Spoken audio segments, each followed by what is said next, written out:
नमस्कार, मैं प्रिंस चौबे और आप देखना शुरू कर चुके हैं पब्लिक जंक्शन। अभी हमारे साथ जन सुराज के भावी प्रत्याशी हैं गोविंदगंज से, और आइए इनसे बातचीत करते हैं। मनोरंजन मिश्रा जी हैं। सबसे पहले स्वागत है आपका। नमस्कार, बहुत बहुत स्वागत। और मेरे भी आपके सभी पब्लिक जंक्शन के सारे टीम को भी मेरी तरफ से बहुत बहुत धन्यवाद। सुनने में आया है कि आप प्लूरल्स पार्टी से पहले चुनाव लड़े हैं गोविंदगंज से 2020 में, उसके बाद आप जो है जन सुराज का जो दामन थामे हैं। क्या लगा जन सुराज में कि जन सुराज में आप आए हैं? जी हाँ, बिल्कुल। मैंने प्लूरल्स से 2020 में चुनाव लड़ा था गोविंदगंज से, और एक यूथ होने के नाते अगर आप प्रशांत किशोर जी से नहीं जुड़े तो कहीं ना कहीं आपके यूथ होने का कोई महत्व नहीं रहता। यही सारे उद्देश्य जो प्रशांत किशोर जी पिछले 3 साल से पद यात्रा और उनके हर एक एक्टिविटीज को आदमी वॉच कर रहा था, और एक सही निर्णय लेने का टाइम आया जिससे मैंने डिसाइड किया और अपने डिसीजन को बदला। प्लूरल्स को छोड़ हमने जन सुराज के साथ देना अच्छा समझा। और गोविंद को क्यों छोड़े मनोरंजन मिश्रा जी? प्लूरल्स के छोड़ने का मतलब ये बना कि प्लूरल्स भी कोई बुरी पार्टी नहीं है, पढ़ो लिखो की पार्टी है, यूथ की भी पार्टी है। और अभी क्या कहते हैं ना कि अगर आप एक एजुकेटेड कैंडिडेट हैं और आप अपने विधानसभा के लिए कुछ बेहतर करना चाहते हैं, तो जो 35 साल से एक कुरीतियां हमारे समाज में जो बैठी हुई है, जैसे कि प्रशांत किशोर जी बोलते हैं कि हाँ, मुखिया और विधायक के इलेक्शंस में 500 रुपया लेके और दारू मुर्गा लेके जो वोट करना, उस तरह की मानसिकता पे लोग जो वोट करते हैं उसको चुनाव में पढ़े लिखे कैंडिडेट को स्ट्रगल करना पड़ेगा। मैं भी इस चीज को देखा, समझा कि जब तक बिहार की 3 ही पार्टियां हैं जो ऑलरेडी 30 साल से आ रही है, चाहे जदयू हो, चाहे एनडीए गठबंधन हो या फिर महागठबंधन हो, यही पार्टियां ही बिहार में जो आपको मुर्गा शराब बांट के और पब्लिक से वोट लेती है, तो इन्हीं का बोलबाला है। और कोई नई पार्टियां आती है तो ऑफकोर्स उसको स्ट्रगल तो करना पड़ेगा। तो फिर क्यों छोड़े आप? प्लूरल्स पार्टी को छोड़ने का क्या रीजन रहा? यही कि हमारे वो पार्टी जो है अभी एकदम बेसिक इनिशिएटिव ले रहा है। 2020 से उन्होंने शुरुआत किया, उनके साथ भी हमने पूरे 2020 से लेके कंटिन्यू 24-25 तक हमने काम किया साथ में मिलके। लेकिन शीर्ष नेतृत्व के द्वारा हम लोग को कोई भी किसी तरह के रिस्पॉन्ड नहीं मिलता था, तो बहुत सारी चीज़ों सोच के समझ के फिर हम लोग कहें कि नहीं, एक ऐसी पार्टी जो बिहार का उभरता हुआ जन सुराज पार्टी है, उसका साथ देना अगर यूथ हम हैं तो हमारे लिए बेहतर हो। मतलब कहीं ना कहीं यूथ को लेके या आपको वहां से रिस्पॉन्ड नहीं मिल रहा था, इस कारण आपने पार्टी छोड़ दी और इस पार्टी का दामन थामा है। क्या लग रहा है इस बार टिकट किस बिहाफ पे प्रशांत किशोर दे रहे हैं? Of course party Prashant Kishor जी खुद एक पढ़े लिखे इंजीनियर है, और जैसे कि आप सब बिहार के तमाम पब्लिक जानती है, वो उनकी पॉलिटिकल बैकग्राउंड एनालिस्ट का रहा हुआ है। और हमारी पार्टियां भी, प्रशांत किशोर जी भी इसी सारे क्राइटेरिया को फुलफिल करेंगे कि जहाँ जो कैंडिडेट साफ छवि का है, पढ़ा लिखा है, जनता के बीच काम किया हुआ है, ऐसे कैंडिडेट को ही वो इलेक्ट करेंगे। और वही सारी उम्मीद को लेके हम भी कोशिश कर रहे हैं कि हम भी आने वाले विधानसभा में हम गोविंदगंज के प्रत्याशी बने। सबसे पहले मेरा सवाल आपसे ये रहेगा कि कैसे मन बना एकदम से कि पहले आप शायद जॉब करते थे कहीं बाहर, क्या करते थे जरा जनता को बताइए, और फिर कैसे मन हुआ एक बैग से पॉलिटिक्स में आने का? आखिर क्या कारण रहा जिससे मन हुआ कि नहीं अब पॉलिटिक्स में जाना है और कुछ सुधारना है या संवारना है, बिहार का भविष्य बदलना है या गोविंदगंज का भविष्य बदलना है? एकदम से माइंड में कैसे आया? ऑफ कोर्स मैं ऊपर वाले का शुक्रगुजार हूँ, और अपने माता पिता का आशीर्वाद से मैं पेशे से इंजीनियर हूँ, सॉफ्टवेयर इंजीनियर हूँ। विदेश में मैं रहा हूँ 12 साल, यूएस में मैंने जॉब किया हूँ। और एक अच्छी स्टेटस में मैं जॉब करता था, आज भी कर रहा हूँ। तो अब फर्क इतना है कि पहले मैं विदेश में रह के काम करता था, अब मैं इंडिया में रह के ही मैं काम करता हूँ रिमोट लॉगिन के थ्रू। और ये अच्छा क्वेश्चन आपने पूछा, जैसे कि गोविंदगंज हमारी जन्मभूमि है। जन्मभूमि है तो हमारी और आपकी ये कर्तव्य बनता है कि अपने जन्मभूमि के लिए कुछ बेहतर करें। जैसे कि हमारी गोविंदगंज 1951 में इन्वेंट हुआ, हम एक कंस्टिट्यूंसी में कन्वर्ट हुआ, तब से देख रहे हैं कांग्रेस की सरकार आई यहाँ पे, आरजेडी की सरकार बनी, बीजेपी की सरकार बनी, उसके बाद अनेकों पार्टियां आके यहाँ पे अपना सरकार बनाया, यहाँ से जीत के गया। लेकिन गोविंदगंज को एकदम से मतलब पिछड़े जो हमारे समाज के तबके के लोग हैं उनमें कोई उत्थान नहीं हुआ।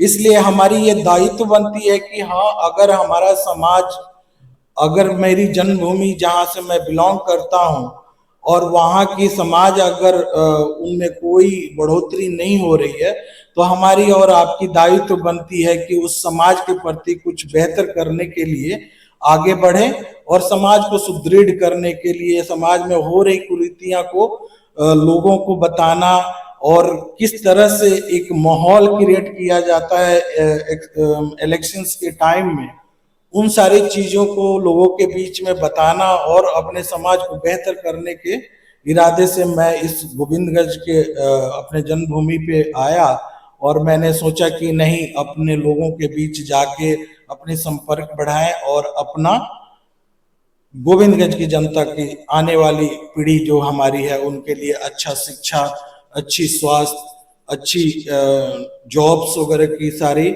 यहाँ पे मैं व्यवस्था करूं, जो हो रही भ्रष्टाचार है उसको कम करूं, जो हमारी बेसिक रिक्वायरमेंट है शिक्षा स्वास्थ्य उस पे काम करूं। कैसे आप नौकरी दे पाएंगे अगर आपको लोग विधायक चुन देते हैं? क्या विजन है, क्या क्या विकास का क्या मुद्दा रहेगा आपका, इन सारी चीजों को भी जरा बताइए। मैं ये बताना चाहूंगा, एक बेसिक सा फंडा है, हम लोग खुद आईटी बैकग्राउंड के लोग हैं, हम लोग डेटाबेस में ही काम करते हैं। तो एक छोटी सी मुहिम जो प्रशांत किशोर जी लेके चल रहे हैं कि 10 से 12 हजार की नौकरी हमारे युवाओं को हमारे डिस्ट्रिक्ट लेवल पे ही देंगे। तो मैं आपको बताना चाहूंगा कि हमारे अरेराज, पहाड़पुर, सिरनी मलाही, संग्रामपुर, हरसिद्धि, यहाँ पे छोटे छोटे मार्केट लगते हैं, वहां पे हर अनेकों प्रकार की दुकानें लगती है, उनकी कुछ ना कुछ रिक्वायरमेंट होती है। हर सेक्टर से लोग है, कोई गारमेंट्स का शॉप किया हुआ है, कोई शूज का शॉप किया है, कोई खाने पीने के आइटम का शॉप खोल रखा है। तो ये सब चीजें कोई जरूरी नहीं है कि गोविंदगंज हम में ही सारी इसकी प्रोडक्शन हो रही, कहीं ना कहीं से हम ट्रेड करके ला रहे हैं और यहाँ पे बेच रहे हैं लोगों के बीच। तो मेरा ये खुद का, ये प्रशांत किशोर जी का मानना नहीं है, मेरा मानना है कि हमारे यूथ जो 10,000 12,000 के लिए बाहर में दिल्ली पंजाब में जाके और प्रताड़ना झेलती है, और हम एक सेंट्रलाइज हब बनाए अरेराज या पहाड़पुर में, वहां के हर पंचायत से अगर मैं 2-2 3-3 लड़के को उस सेंट्रलाइज हब में बैठाएं और जितने शॉपकीपर्स हैं उन सारे को कॉन्टेक्ट्स में लेके कॉलिंग करेंगे बच्चे, और कॉलिंग से ऑर्डर जनरेट करेंगे, उसको सिंक्रोनाइज करेंगे, किस किस सेक्टर का किस किस आइटम सेक्शन का ये आइटम है। जैसे सपोज हमारे गारमेंट सेक्टर का अलग हो जाएगा, हाउस होल्ड का आइटम अलग हो जाएगा, उसके बाद हमारे वेजिटेबल्स के आइटम्स, मतलब रिटेल सेक्टर से रिलेटेड जितने भी आइटम्स होंगे ऑन कॉल्स लड़के हमारे ऑर्डर जनरेट, हाँ ऑर्डर जनरेट करेंगे, और वो चीजें बाहर जैसे सूरत और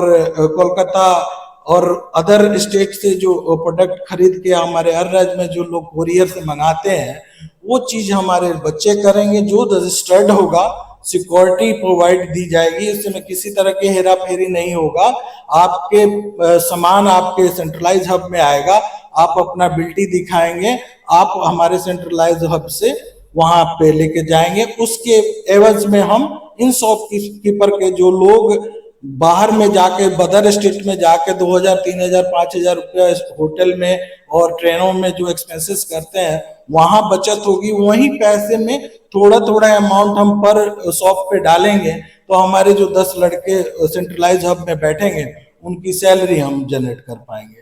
तो हमें यहाँ भी मैं आपको बताया कि हाँ कैसे पब्लिक के फुटबॉल पब्लिक के रिक्वायरमेंट से ही मैंने जॉब कैसे क्रिएट किया।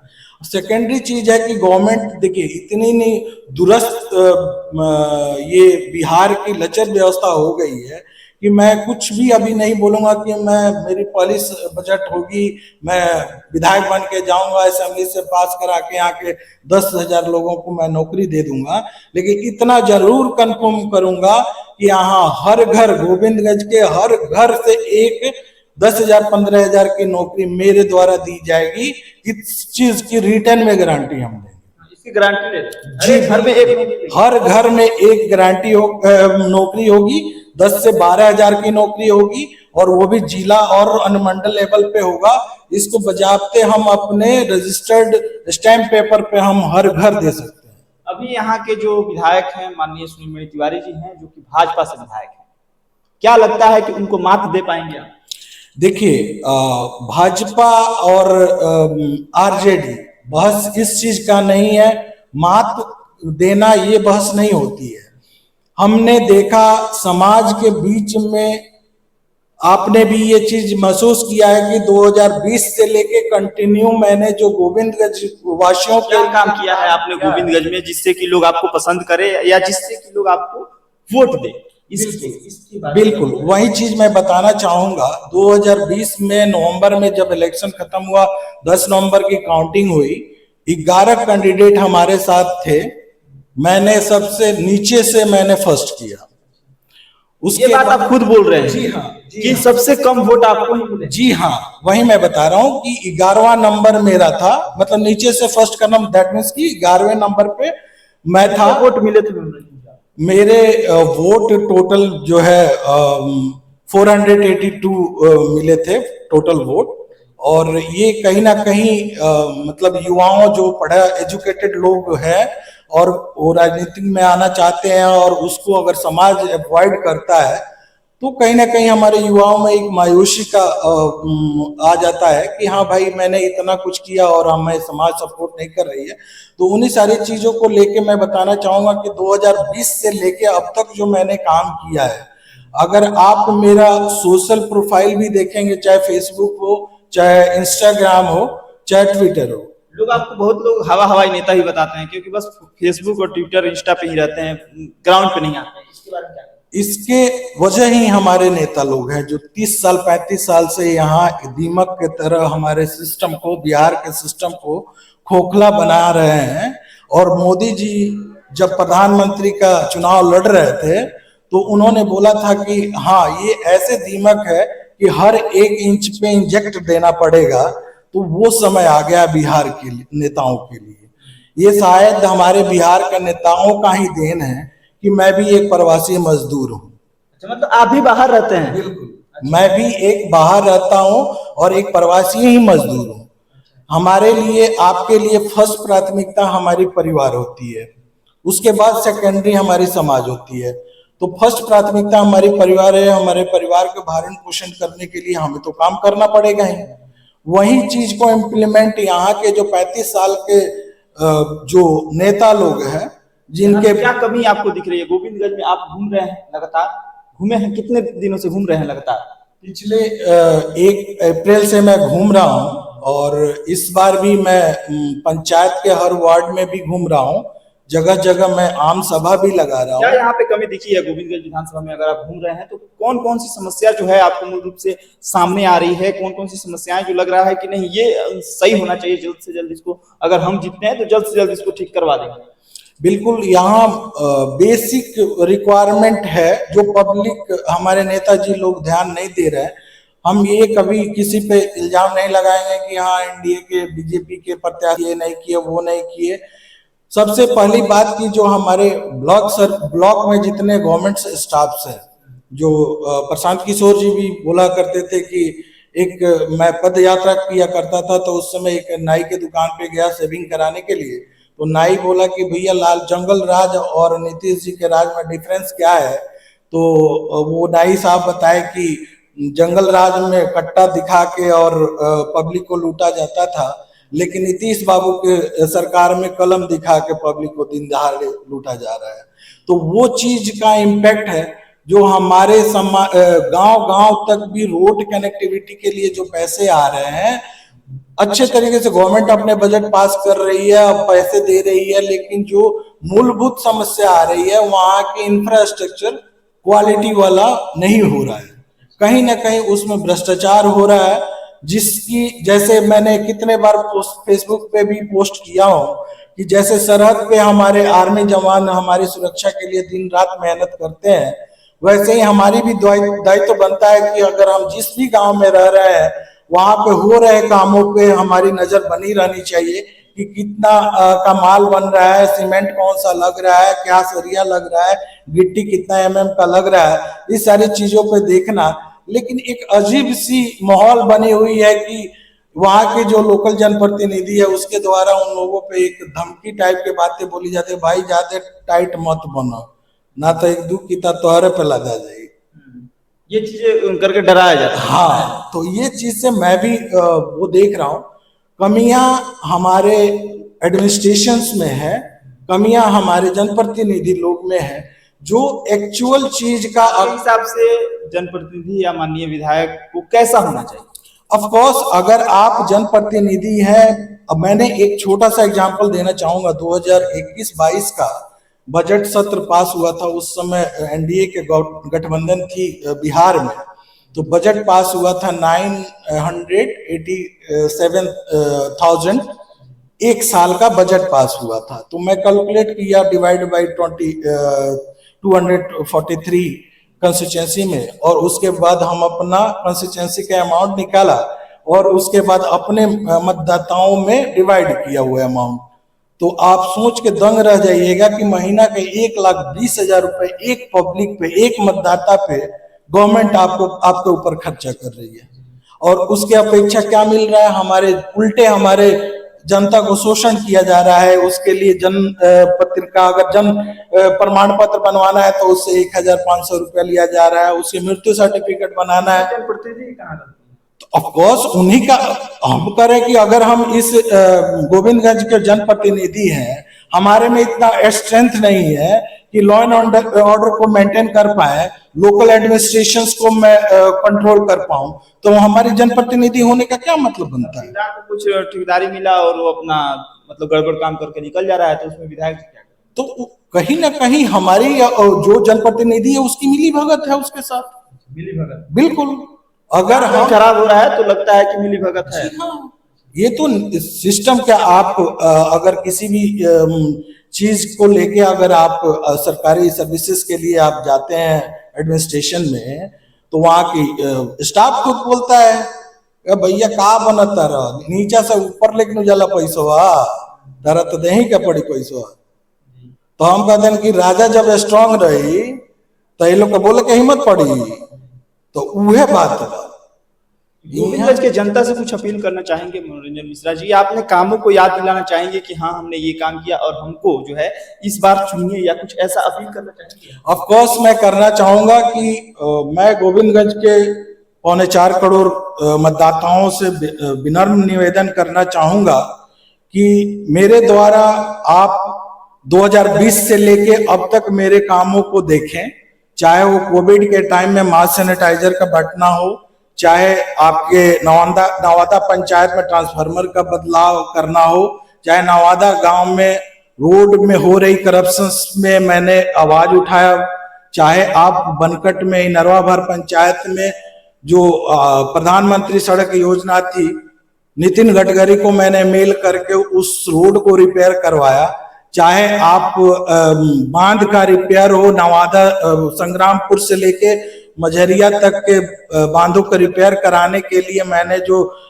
जल विभाग मंत्री को मैंने बिहार सरकार को मैंने मेल किया था, उसका प्रूफ है। उसके बाद चाहे अतिक्रमण हो बांधों पे उसका हो, चाहे सरकारी महकमा द्वारा एनडीआरएफ की टीम का अरेंज कराना हो, फ्लड टाइम में फूड मटेरियल बंटवाना हो, ये सारी चीजें अगर मैंने 20 से लेके अब तक किया है, वो सारे डॉक्यूमेंटेशन, चाहे अरेराज से पटना के लिए बस सर्विसेज के लिए लेटर लिखना वाला मैं, और यहाँ पहाड़पुर से पटना के लिए बस के सर्विसेज के लिए, गवर्नमेंट बस के सर्विसेज के लिए जो मैंने लेटर लिखा है, ये सारी चीज हमारे सोशल मीडिया पे अवेलेबल है। आप दावा कर रहे हैं कि हमने लेटर लिखा है और फीता कोई और काटता है, उद्घाटन कोई और। जी हाँ, जी हाँ। तो वही मैं बताना चाहूंगा कि वो जो सोशल नेटवर्क पे मैंने जो ये सारा चीजें डाली है, वहाँ डेट और टाइम मेंशन रहता है। आप जाए हमारे प्रोफाइल को चेक करें, हमारे द्वारा लिखे हुआ क्या ट्रूथ है नहीं है। अभी तो टाइम है कि हाँ, अगर 11 कैंडिडेट में, गोविंदगंज मतदाताओं से मैं अपील करूंगा, 11 कैंडिडेट में इकलौता मेरा एक ऐसा रहा है कि 20 से लेके कंटिन्यू मेरे पोस्ट, चाहे ट्विटर हो, चाहे फेसबुक पे पोस्ट हो, चाहे एप्लीकेशन लिखना हो, हर डे बाय डे, हर वीक मैंने कोई ना कोई पोस्ट डाला है और लोगों का काम करवाया हूँ। चाहे गोविंदगंज के गरीब परिवार के लिए शादी संबंध में फाइनेंशियल सपोर्ट करना हो, कपड़े लत्ते का सपोर्ट करना हो, वो सारा काम किया हूँ। हम विनम्र निवेदन करेंगे कि आप लोग पूरे चीजों को पहले बारीकी से आप गहन जांच करें कि 11 कैंडिडेट में कौन ऐसा कैंडिडेट है जो 20 से लेके कंटिन्यू काम आज तक किया है और मतदान, हमें वोट नहीं दिए 20 में, कोई दिक्कत नहीं, मैंने हार गया, लेकिन अब वो टाइम है, अभी इलेक्शंस में 5 महीने टाइम है। 5 महीने में हमारा दायित्व यही बन रहा है कि पिछला, देखिए रुपया पैसा तो कोई मैटर है, यहाँ पे बहुत सारे कैंडिडेट ऐसे आए हुए हैं, हवाई में काम कर रहे लो, पैसा छीट रहे लो, स्कॉर्पियो बोलेरो पे चढ़ के अपना वो कर रहे हैं, लेकिन आप उस झांसे में ना आए। आप हर कैंडिडेट का प्रोफाइल देखें और सही कैंडिडेट को चुनेंगे। आपसे मैं वादा करेंगे कि हाँ, अगर हमारे अंदर थोड़ा भी ईमानदारी नहीं होता तो हमें क्या लगता है, आपसे मैं एक ही दावे के साथ मैं कहना चाहूंगा कि मैं इकलौता ऐसा कैंडिडेट रहा 20 से लेके अब तक कि आपके हर मुद्दे पे मैंने आवाज उठाया हूं और मेरा ऐसा कोई सेकंड नहीं है जो गोविंदगंज की बेहतरी के लिए मैंने नहीं सोचा है। मेरे आंखों की नींद सोते हुए, उठते हुए, जगते हुए 20 से लेके अब तक कंटिन्यू, चाहे आप मुझे वोट दें ना दें, मुझे विधायक बनाए ना दे ना बनाए, वो हमारा मैटर नहीं करता। पोजीशन न रहते हुए भी मैंने जब इतना अच्छा काम किया हो तो आप अंदाजा लगा सकते हैं, आप कैलकुलेट कर सकते हैं कि अगर मेरे पास पावर होगा तो किस हालात में गोविंदगंज की हालात क्या होगी। आप जीता जागता एग्जाम्पल आप खुद देख सकते हैं, मेरे प्रोफाइल को देख सकते हैं और सारे वेरीफाई करें और सही इलेक्शन में सही कैंडिडेट को चुने ताकि हमारे आने वाले बच्चे का जॉब मिले, हमारे आने वाले बच्चे के लिए एक वेल इंफ्रास्ट्रक्चर का स्कूल बने, जिसमें स्कूल में बैठने के लिए हमारे बच्चों के लिए बेंच हो, पढ़ाने वाले क्वालिफाइड टीचर हो, चाहे वो प्राइवेट कन्वेंट स्कूल हो, चाहे वो सरकारी कन्वेंट स्कूल हो, व्यवस्थाएं उनकी दुरुस्त मिले। आप क्या समझते हैं कि हाँ, आप 1 रुपया भी टैक्स नहीं दे रहे हैं? 18% से लेके 24-28% तक आप जीएसटी भर रहे हैं। सुबह से उठ रहे हैं, शाम तक आप जीएसटी भर रहे हैं। चाहे आप ग्राहक से, शॉपकीपर से आप जीएसटी का पैसा नहीं दे रहे हैं, लेकिन वो आपसे ले रहा है। तो वो पैसा जब आप दे रहे हैं, वो पब्लिक का पैसा है, गवर्नमेंट का पैसा नहीं है, वो पब्लिक